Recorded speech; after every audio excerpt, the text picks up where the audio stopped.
교독은 49절까지만 하도록 하겠습니다. 35절부터 49절까지. 제가 먼저 35절 읽습니다. 누가 묻기를 죽은 자들이 어떻게 다시 살아나며 어떠한 몸으로 오느냐 하리니,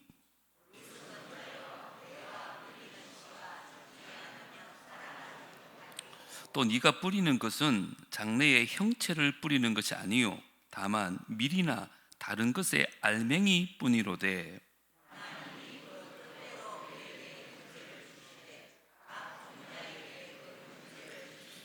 육체는 다 같은 육체가 아니니 하나는 사람의 육체요 하나는 짐승의 육체요 하나는 새의 육체요 하나는 물고기의 육체라.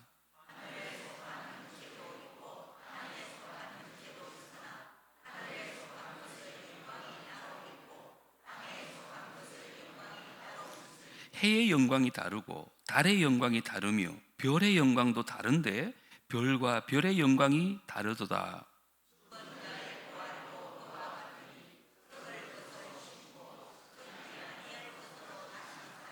욕된 것으로 심고 영광스러운 것으로 다시 살아나며 약한 것으로 심고 강한 것으로 다시 살아나며,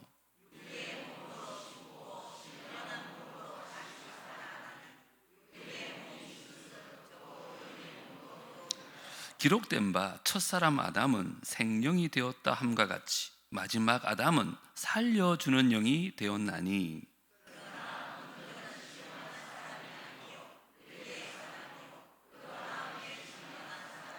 첫사람은 땅에서 났으니 흙에 속한 자이거니와 둘째 사람은 하늘에서 나셨느니라.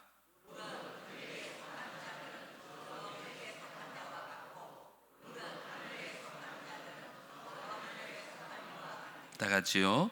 우리가 흙에 속한 자의 형상을 입은 것 같이 또한 하늘에 속한 이의 형상을 입으리라. 아멘. 고린도전서 13장은 우리 잘 아는 사랑장으로 유명하듯이 고린도전서 15장은 부활장으로 참 유명합니다.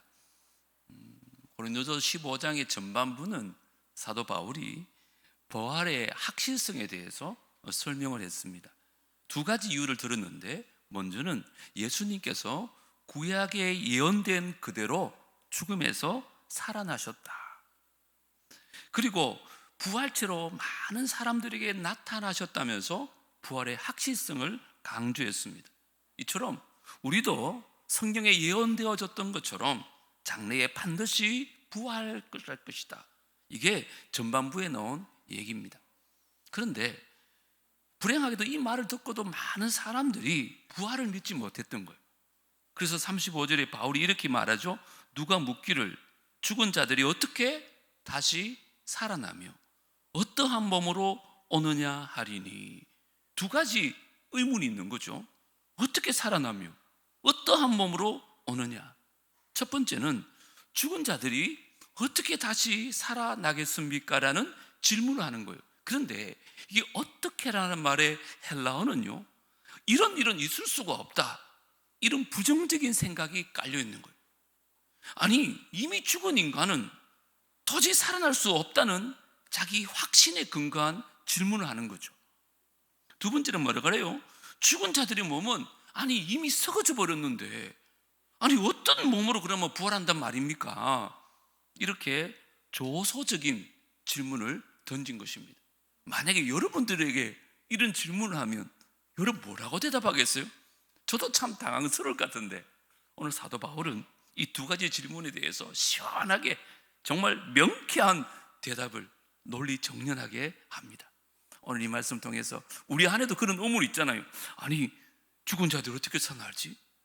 그럼 살아나면 어떤 몸으로 살아나지? 여기에 대한 부활의 원리를 잘 깨달을 수 있는 저와 여러분 되어지기를 축복합니다. 첫 번째 따라합니다. 부활의 원리. 고린도 교인 가운데는 많은 사람들이 농사에 종사하고 있었어요. 사도 바울은 그걸 알았던 거죠. 그래서 죽은 사람이 어떻게 다시 살아날 수 있습니까? 이 질문에 자연의 이치 속에서 손쉽게 발견할 수 있는 부활의 원리를 우리에게 말씀합니다. 자, 36절, 어리석은 자여, 네가 뿌리는 씨가 죽지 않으면 살아나지 못하겠고, 이렇게 얘기합니다. 부활을 얘기하면서 씨앗에 대한 얘기를 하는 거예요. 어리석은 자여, 이 말은 너희가 이 죽은 자의 부활을 믿는 우리를 어리석은 자로 여기느냐? 사실 너희가 어리석은 자다. 사도 바울은 그렇게 얘기하는 거예요. 너희가 밭에 씨를 뿌리는 일을 하면서도 그 자연의 이치 속에 숨겨있는 부활의 원리를 어떻게 모를 수 있느냐? 잘 생각해봐. 농부가 씨를 뿌리면 그 씨가 떨어져 죽어 썩어야 새로운 싹이 나는 것처럼 우리 인간의 몸도 죽어서 땅에 썩어지만 그것이 끝이 아니라는 거예요. 거기서 영광스러운 부활의 몸이 피어날 것을 깨달으라, 이런 말씀을 하는 거죠. 여러분, 땅에 묻힌 지 오래되어서 이미 육체가 흙이 되잖아요. 아니면 요즘은 화장을 하는데 이미 재로 변한 육체잖아요. 그런데 썩은 씨앗에서 아름다운 꽃이 피듯이 죽은 육체에서 영화로운 몸으로 다시 일어난다는 거예요. 여러분 믿으십니까? 안 믿습니까? 고린도전서 사람하고 똑같네요. 그래서 또 강조합니다. 자세하게 37절, 38절. 또 네가 뿌리는 것은 장래의 형체를 뿌리는 것이 아니요, 다만 밀이나 다른 것에 뭘 뿌린다고요? 알맹이 뿐이로되, 씨앗을 뿌리는 거잖아요. 하나님이 그 뜻대로 그에게 형체를 주시되 각 종자에게 그 형체를 주시느니라. 여러분, 우리는 씨앗을 뿌리면 씨앗이 올라오는 게 아니잖아요. 하나님이 그 씨앗 속에 넣어주신 새로운 형체, 생명이 솟아나듯이 우리도 죽기 전의 모습이 아니라 새로운 모습으로 부활하게 될 것이다. 사도 바울은 그렇게 얘기합니다. 여러분, 수박씨를 보십시오. 까맣고 조그마하고 참 볼품없는 존재입니다. 그런데 수박씨를 심으면 수박씨가 나는 게 아니라 빨갛고 탐스러운 수박이 열리잖아요. 여러분, 이스라엘에 가면 겨자씨가 있거든요. 정말 좁쌀보다 더 적어요. 근데 그 작은 겨자씨를 심으면 겨자씨가 올라오는 게 아니라 사람이 키보다 몇 배나 큰 겨자 나무로 피어나는 것이죠. 이런 면에서 볼 때 사람은 죽으면 우리가 땅에 묻히는 것이 아니라 땅에 심기어진다, 이렇게 표현하는 사람도 있습니다. 왜 그래요? 나중에 영광스러운 부활의 몸으로 다시 피어날 것을 믿기 때문에 그런 말 하는 거죠. 자, 근데 바울은 이제껏 하등식물인 식물 얘기를 하다가 이제 39절에 보면 고등식물인 물고기와 짐승, 사람에 대해서 설명합니다. 육체는 다 같은 육체가 아니니, 하나는 사람의 육체요, 하나는 짐승의 육체요, 하나는 새의 육체요, 하나는 물고기의 육체다. 자, 보세요. 땅 밑에 뿌리를 심고 살아가는 식물이 있는가 하면 땅 위에 생존하는, 또 바닷속에 생존하는 여러 생물체들이 각기 다른 형체로 살아가고 있다는 거예요. 그러면서 40절과 41절을 보시면 하늘 위에 천체에 대해서도 얘기합니다. 하늘에 속한 형체도 있고 땅에 속한 형체도 있으나 하늘에 속한 것의 영광이 뭐요? 따로 있고 땅에 속한 영광이 뭐요? 따로 있으니 해의 영광이 다르고 달의 영광이 다르며 별의 영광도 다른데 별과 별의 영광이 뭐요? 다 다르다는 거예요. 자, 그러면 바울이 왜 이 땅에 서식하는 동식물 얘기를 하다가 이제 하늘의 해와 달과 별에 대한 얘기를 하는 걸까요? 이것은 이 세상에서도 땅 위에 사는 피조물과 또 하늘에 있는 천지의 피조물 모습이 다 편애하게 다르듯이 우리가 육체를 입고 이 땅에 살아가던 모습하고 장차 예수님이 오실 때 우리가 부활하여 하늘에 있을 모습이 판이하게 다르다는 것을 얘기하는 거예요. 그러면서 42절부터 시작해서 우리가 부활할 때 어떤 부활의 형체, 어떤 모습으로 부활할 것인가를 얘기합니다. 한번 따라합니다. 부활의 형체. 여러분 생각에는 우리가 부활할 때 어떤 몸으로 부활할 것 같아요? 잘 모르시겠어요? 성경에 집중하셔야 돼요. 42절부터 봐요. 죽은 자의 부활도 그와 같으니 썩을 것으로 심고 썩지 아니할 것으로 다시 살아나며 뭐요? 욕된 것으로 심고 영광스러운 것으로 다시 살아나며 약한 것으로 심고 강한 것으로 다시 살아나며 육의 몸으로 심고 신령한 몸으로 다시 살아나나니 육의 몸이 있은즉 뭐요? 영의 몸도 있느니라. 여기 보면 썩을 것이 썩지 아니할 것으로 살아난다는 거죠. 이 말은 무슨 말일까요? 우리의 부활의 몸은 영원히 죽지 아니할 새로운 피조물임을 가르쳐 주는 거예요. 육신은 죽지만 우리의 영은 영원히 죽지 않습니다. 부활의 몸은 죽지 않아요. 두 번째 뭐라 그래요? 욕된 것이 영광스러운 것으로 살아난다. 지금 우리 몸은 죄성을 가진 욕된 몸이에요. 그런데 부활의 몸은 죄성이 완전히 사라진 거룩한 몸이라고 설명하고 있는 거예요. 우리가 부활할 때는 거룩한 몸입니다. 세 번째, 약한 것이 강한 것으로 살아난다는 거잖아요. 이건 쉽죠. 죄로 물든 인간의 본성은 완전히 사라진 약한 것이 사라지고 천국에서 거룩한 하나님과 영생복락 누릴 영광스러운 몸으로 부활하게 된다는 것을 얘기해요. 표정을 보니까 이게 안 믿어지시죠? 한 번도 경험하지 못했기 때문에 믿으시기를 주님으로 축복합니다. 부활이 얼마나 영광스러운지 몰라요. 우리가 진짜 부활할 때 경험할 영광스러운 몸은 지금 여러분이 갖고 살고 있는 이런 육신의 모습과는 전혀 다릅니다. 한번 물어볼까요? 부활의 몸은 병이 다시 있을까요, 없을까요? 다시는 병에 걸리지 않아요. 여러분 주름 때문에 많이 걱정하죠? 부활의 몸에 주름이 있을까요, 없을까요? 팽팽해집니다. 걱정하지 마세요. 저도 요즘 배가 많이 나와가지고 이게 참 고민인데 우리 배 어떻게 될까요? 뱃살도 전혀 없을 겁니다. 여러분 이때까지 살아오면서 제일 아름다웠던 나이를 한번 생각해 보세요. 그것보다 수백 배, 수천 배, 수만 배 더 아름답고 더 영화로운 모습으로 부활할 줄 믿습니다. 그런데 중요한 것은 이 겉모습의 아름다움이 아니에요. 더 영화로운 것이 뭐냐? 우리는 더 이상 죄에 시달리지 않는다는 거예요. 완전한 거룩함을 입어서 그 예수님 품 안에서 주님과 사랑을 나누면서 영생복락하게 될 그 부활의 영광을 생각하면서 주님과 날마다 동행할 수 있는 저와 여러분 되어지기를 주름으로 축복합니다. 자, 그러면 어떤 사람이 이런 부활의 영광에 참여할 수 있을까요? 교회만 다니면 될까요?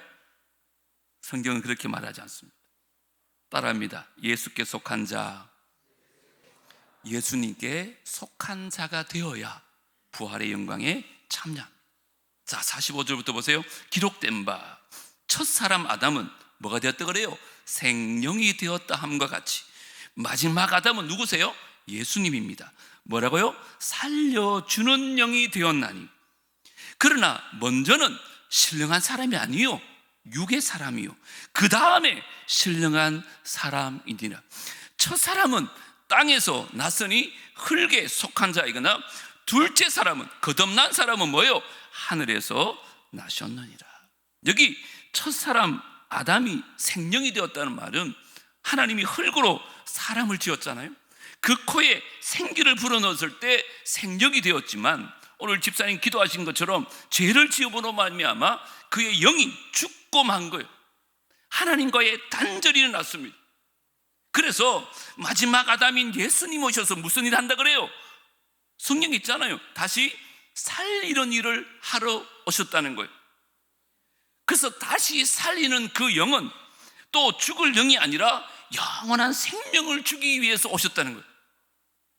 이 영생을 얻기 위해서는 우리가 오직 예수께 속해야 된다는 것을 믿으시기를 주의 이름으로 축복합니다. 자, 48절 49절은 같이 한번 읽어보겠습니다. 시작.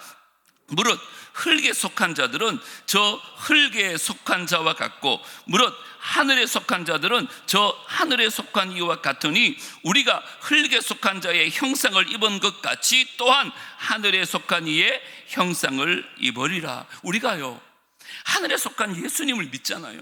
그리고 예수님의 종이 되어서 그리스도의 뜻대로 살아가는 삶을 살 때, 그래야 장차 그리스도와 함께 저 하늘에서 부활의 영광에 참여할 수 있다는 거예요. 교회 다니는 것을 얘기하는 게 아니에요. 직분 받는 걸 얘기하는 거 아니에요. 봉사를 열심히 해서 얻는 게 아니에요. 여러분, 우리는 나는 기독교인입니다, 나는 크리스찬입니다, 그렇게 얘기하죠. 여기 크리스찬이란 말의 원어에 보면 크리스티아노스라는 단어를 쓰거든요. 이 말의 뜻이 뭐냐면 예수님의 것이라는 뜻이에요. 예수님께 속한 자라는 뜻이에요. 우리가 예수 믿는다고 하는 것은 내가 내 삶의 왕자에 앉아가지고 내 마음대로 살면서 그냥 필요할 때만 예수님께 나와서 기도하고 간구하는 것이 아니라는 거예요. 내 삶을 온전히 예수님께 내어드리는 것을 말해요. 예수님이 나의 삶을 인도하시는 나의 주인이시고 왕이신 것으로 인정하고 내 마음의 왕자에 예수님을 앉혀드리는 것을 말해요. 그러므로 날마다 예수님께 속한 자, 그 예수님의 종으로 하나님의 뜻을 이루기 위해 사는 사람이 올바른 신자고 올바른 크리스찬이라는 거예요. 그런 의미에서 여러분에 물어보겠습니다. 대답 안 하셔도 좋으니까 속으로라도 대답해 보세요. 여러분, 이런 사람들 속에서 여러분들이 믿음 생활하면서 나는 정말 크리스찬이라는 마음이 있으세요? 여러분 삶이 정말 올바른 신도고 크리스찬처럼 살아가고 계세요? 아니면 그냥 교회만 다니지는 않나요? 여러분, 이런 사람들에게 어떤 일이 할 줄 알아요? 자, 요한일서 3장 2절 한번 보시면 가장 먼저 일어나는 일이 우리가요 예수님의 형상으로 바뀌어져요. 한번 같이 읽을까요? 시작. 사랑하는 자들아, 우리가 지금은 하나님의 자녀라. 장래에 어떻게 될런지 아직 나타나지 아니하였으나 그가 나타나시면 우리가 그와 같을 줄을 아는 것은 그의 참모습 그대로 볼 것이기 때문이니. 할렐루야. 하나님 우리를 창조하실 때, 오늘 집사님 기도처럼 나는 집사님 오늘 내 원고를 읽었나 생각했다니까. 하나님이 형상대로 지었어요. 그런데 죄로 인해서 이 형상이 다 망가져 버렸어요. 그런데 우리 예수님을 믿는 순간 하나님은 우리 속에서 그 거룩하신 하나님 형상을 재창조하고 계시다는 거예요. 여러분, 우리 속에 착한 일을 시작하신 이가 그리스도의 날까지 이루시리라, 이 말씀 알고 계시죠? 자, 잘 보세요. 여기 말하는 착한 일이 뭘까요? 그게 바로 그 망가진 하나님의 형상을 회복하는 일이에요. 그러면 그리스도의 날은 어떤 날일까요? 이 날이 바로 그리스도의 재림의 날을 말해요. 그날에 그 일이 완성되어진다는 거예요. 그러므로 우리가 그 부활에 참여하기 위해서는 예수를 믿고 예수님께 속한 자가 되어져서 이 세상에 속한 것들을 날마다 십자가에 못 박는 삶을 살아야 된다는 거예요. 그런 사람이 부활에 참여할 수 있어요. 50절을 보세요. 같이 읽겠습니다. 50절 시작. 형제들아, 내가 이것을 말하노니 혈과 육은 하나님 나라를 이어받을 수 없고 또한 썩은 것은 썩지 아니한 것을 유업으로 받지 못하느니라. 아멘. 꼭 기억하세요. 여러분은 지금 썩어질 이 세상에 속한 삶을 살고 계십니까? 아니면 정말 예수님께 속한 삶, 그 예수님의 뜻대로 사는 삶, 예수님을 기쁘시게 하는 삶을 살려고 노력하고 계십니까? 뇌성마비 장애인인 손명희 자매가 어느 교회에서 간정 집회를 하면서 어떤 성도에게 물었다고 해요. 형제님은 부활할 자신이 있으십니까? 어떻게 하면 부활할 수 있겠습니까? 그때 그 형제가 막 당황스러웠나 봐요. 우물쭈물하면서 대답을 하지 못하니까 이렇게 간단 명료하게 결론을 내렸대요. 죽어야 돼요. 죽어야 부활할 수 있습니다. 여러분, 맞는 말 아닙니까? 우리가 죽지 않으면 어떻게 부활할 수 있겠어요? 자, 그러면 무엇이 죽어야 하느냐는 거예요. 우리의 옛사람이 죽어야 될 줄 믿습니다. 우리의 고집이 죽어야 될 줄 믿습니다. 나의 욕심이 죽어야 될 줄 믿습니다. 나의 교만과 음란과 게으름과 이 세상에 속한 모든 것들이 죽어야 돼요. 왜요? 우리는 이미 그 십자가에 예수님과 함께 못 박힌 사람들이에요. 오직 내 안에 사시는 분은 그리스도세요. 그래야 부활에 참여할 수 있다는 거예요. 예수 안에 죽은 자들은 예수님 오시는 그날 이렇게 영광스러운 몸으로, 아름다운 몸으로, 새로운 몸으로 거듭나여 부활하게 되는 은혜를 누리게 될 줄 믿습니다. 자, 그러면 질문이 있습니다. 그날 죽은 사람들은 그렇게 영광스러운 몸으로 부활하는데 그때까지 죽지 않고 살아있는 성도는 어떻게 될까요? 그게 51절부터 나옵니다. 보라, 내가 너희에게 비밀을 말할 텐데 우리가 다 잠잘 것이 아니요, 다 죽지 않는데 그때 마지막 나팔에 순식간에 호련히 다 변화되리니 나팔 소리가 나매 죽은 자들이 썩지 아니할 것으로 다시 살아나고, 지금까지 설명했죠? 그런데 우리도 변화되리라. 이 썩을 것이 반드시 썩지 아니할 것을 어떻게 해요? 입겠고 이 죽을 것이 죽지 아니함을 입으리로다. 이렇게. 근데 여기서 순식간에란 말이 있죠. 더 이상 쪼갤 수 없는 가장 짧은 시간의 단위를 말하는 거예요. 자, 마지막 날에 우리 예수님 오실 때 나팔 소리가 울려 퍼질 거예요. 그때 눈 깜짝할 사이보다 더 짧은 순간에 죽은 자들은요 영광스러운 몸으로 일어날 것이고, 그와 동시에 그 당시에 살고 있는 기독교인들은 영광스러운 몸으로 덧입는다는 거예요. 그리고는 휴거하는 거예요. 공중에 올라가서 예수님을 만나게 될 줄 믿습니다. 자, 그러면 우리가 공중에서 예수님 만난 후에 어떠한 일이 일어날까? 그것도 궁금하잖아요. 사도 바울이 얼마나 친절한지 그거에 대해서 말하네요. 그게 바로 부활의 승리라고 합니다. 따라합시다. 부활의 승리. 54절부터 봐요. 이 썩을 것이 썩지 아니함을 입고 이 죽을 것이 죽지 아니함을 입을 때에는 뭐요? 사망을 삼키고 이기리라고 기록된 말씀이 이루어지리라. 뭘 삼킨다고요? 사망을 삼킨대요. 그러면서 뭐라고 다 같이 읽습니다. 시작. 사망아, 너의 승리가 어디 있느냐? 사망아, 내가 쏘는 것이 어디 있느냐? 사망이 쏘는 것은 죄요, 죄의 권능은 율법이라. 아멘. 이 죽음은 인간의 죄의 지배 아래 놓여있기 때문에 일어나는 형상이에요. 죄가 아니었으면 우리에게 죽음이 없어요. 그 죄의 결과로 우리가 멸망하게 되는 것을 성경은 사망이라고 말해요. 그런데 우리가 예수 그리스도의 공로로 우리의 죄값이 십자가에서 다 치러졌어요. 그로 말미암아 죄의 노예 생활에서 벗어지게 될 때 이 사망은 더 이상 우리에게 권세를 누릴 수가 없다는 거예요. 예를 들어볼까요? 요즘 넷플릭스에 유행하는 김 부장을 제가 보고 있습니다. 이분이 은퇴 후에 건물을 하나 구입합니다. 사기였습니다. 그래가지고 은행 대출을 5억 넘어 했습니다. 은행 빚을 갚아야 되는데 못 갚으면 은행에서 계속 고지서가 날라옵니다. 문자가 옵니다. 도망갈 수도 없습니다. 그런데 만약에 그 대출금을 다 지불하고 나면 더 이상 은행은 우리를 괴롭힐 수가 없어요. 고지서를 보낼 이유가 없던 거죠. 이와 마찬가지로 우리가 죄의 빚을 진, 그래서 죄의 권세 아래 놓여있는 삶을 살 때는 우리가 악한 영의 노예가 될 수밖에 없어요. 그래서 죄를 짓고 사는 거예요.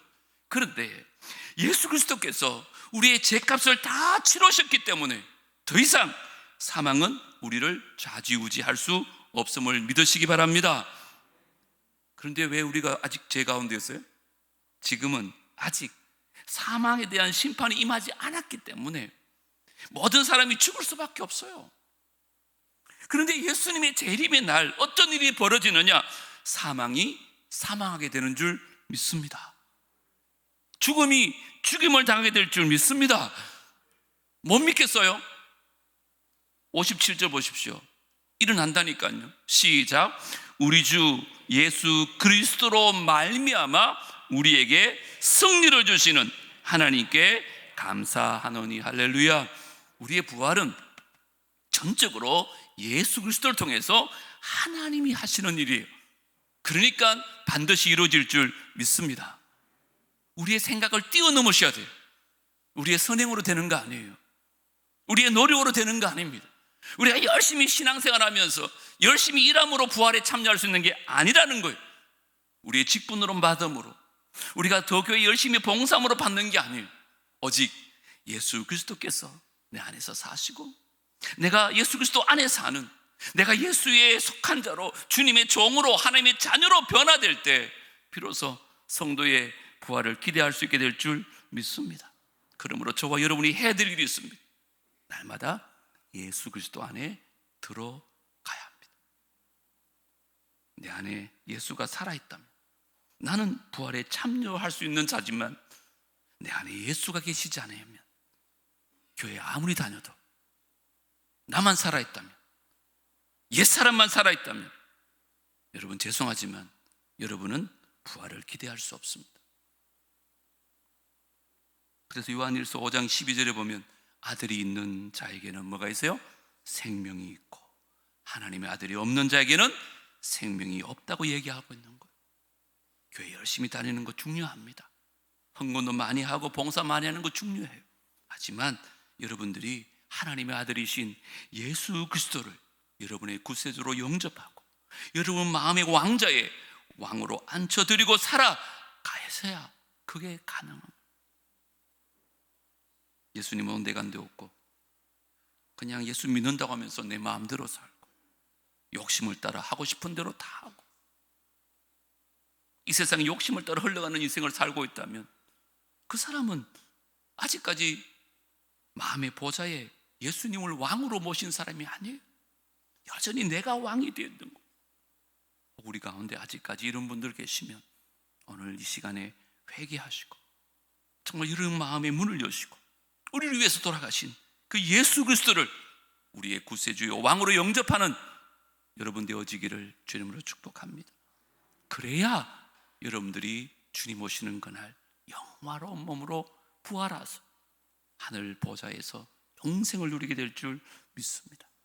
자, 그러면 이미 예수님을 영접하고 믿음 생활 잘하고 있는 우리는 어떤 삶을 살아야 될까요? 그게 58절의 마지막으로 나옵니다. 다 같이 읽겠습니다. 시작.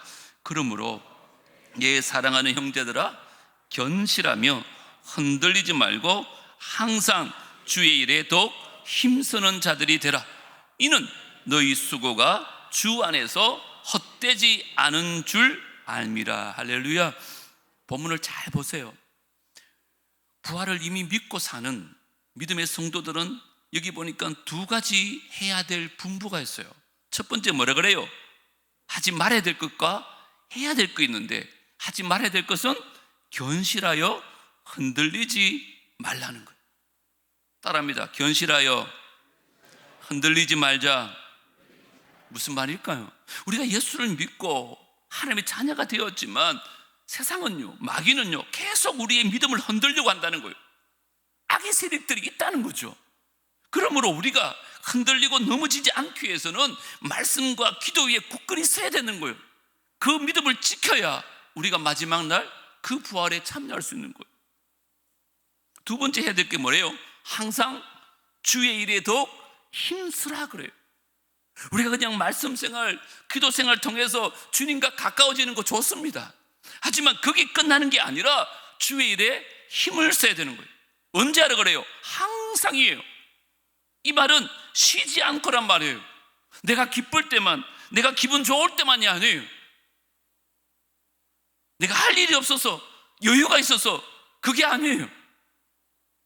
내 마음이 상한 심령이 되었다 할지라도, 내가 너무 바빠서 시간이 없다 할지라도, 심지어 내가 피곤해서 더 이상 몸을 지탱할 수도 없는 그 순간에도 주여, 저는 저의 것이 아니라 하나님의 것이오니 주의 영광을 위해서 제가 지금 할 수 있는 일이 무엇일까요? 이렇게 마지막 순간까지 주님 위해서 달려갈 수 있는 저와 여러분 되어지기를 주의 이름으로 축복합니다. 그렇게 해야 될 이유가 있어요. 그 위가 뭔 줄 알아요? 58절 제일 마지막에 보니까 뭐라 그래요?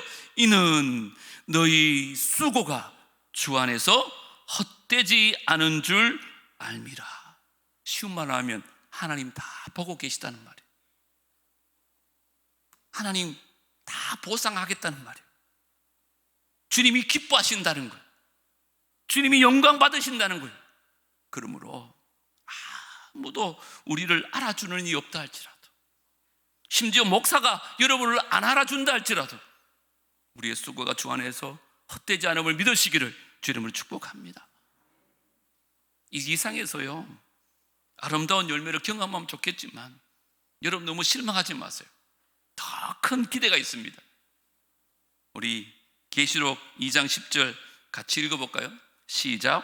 네가 죽도록 충성하라. 그리하면 내가 생명의 간을 내게 주리라. 할렐루야. 믿으십니까? 죽도록 충성할 때 하나님께서는 우리에게 생명의 간을 주십니다. 저는 늘 그런 상상을 해요. 장례식 때도 늘 말씀드리지만 천국에 입성할 때 그 보좌에 앉으신 예수님께서 자리에서 벌떡 일어나가지고 내가 달려가기 전에 먼저 주님께서 저에게 달려올 것 같아요. 그리고 무슨 말 하실 것 같아요? 잘하였도다, 착하고 충성된 종아라고 말씀하십니다. 저와 여러분 꼭 껴안아 주실 때 그 은혜에 감격해서 우리 눈에 눈물이 흐를 것입니다. 그때 예수님께서 생명의 면류관을 우리 머리에 씌워주실 때 이 세상의 모든 눈물이 다 사라게 될 줄 믿습니다. 여러분, 우리가 생명의 면류관 쓰고는 뭐 할 것 같아요? 내 면류관이 더 크다, 그런 자랑할까요? 요한계시록에 보니까 주님이 면류관을 떡 세워주시면요, 그 면류관을 벗어가지고 하나님 발 앞에 내려놓는데 다시 주님께 영광을 돌려드리는 거죠. 다 주의 은혜였습니다. 내가 한 것 아닙니다. 주님이 은혜 주셔서 하셨습니다. 나는 이런 면류관 받을 자격이 없습니다. 그때도 다시 면류관을 주님께 돌려드립니다. 정말 우리가 주님을 섬김으로 인해서 주님이 주시는 모든 보상, 이것을 벗어서 그것으로 인하여 하나님께 더 큰 영광을 돌려드리면서 그 하나님 품에 안겨가지고 영원토록 주님의 성호를 찬양하고 하나님께 우리의 사랑을 고백하면서 죄도 없고 병도 없고 죽음도 없는 그 나라에서 영생복락하는 것을 기대하면서 날마다 승리하는 삶을 사는 저와 여러분 되어지시기를 주 이름으로 축복합니다. 하나님 아버지, 이 땅을 살아가면서 그냥 우리는 이 땅만 바라보며 살아갑니다. 그래서 세상 것들이 채워지면 하나님의 은혜인 줄 알고 감사하고, 또 세상 것들이 채워지지 않으면 하나님께서 나를 미워하시는 것처럼 오해하고 원망하며 불평하며 살아갑니다. 고린도 교회 많은 성도들이 그 삶을 살았을 때 사도 바울은 부활의 영광에 대한 말씀을 나누었습니다. 오늘 이 말씀이 나를 향한 하나님의 음성으로 들려지게 하여 주시옵소서. 부활의 원리를 잘 깨닫게 하시고 부활의 형체도 기억나게 하여 주시고 마지막 날 부활의 승리를 다 맛볼 수 있도록 축복하여 주시옵소서. 죽도록 충성하는 자에게 생명의 면류관을 주신다고 하였사오니 항상 주일에 더욱 힘쓰는 자들이 되게 하여 주시옵소서. 달려갈 길 다 달려가게 해주시고 믿음을 지키게 하여 주시고 하나님 앞에 서는 그날 면류관 받는 모든 성도들 될 수 있도록 축복하여 주옵소서. 예수님 이름으로 기도드리옵나이다.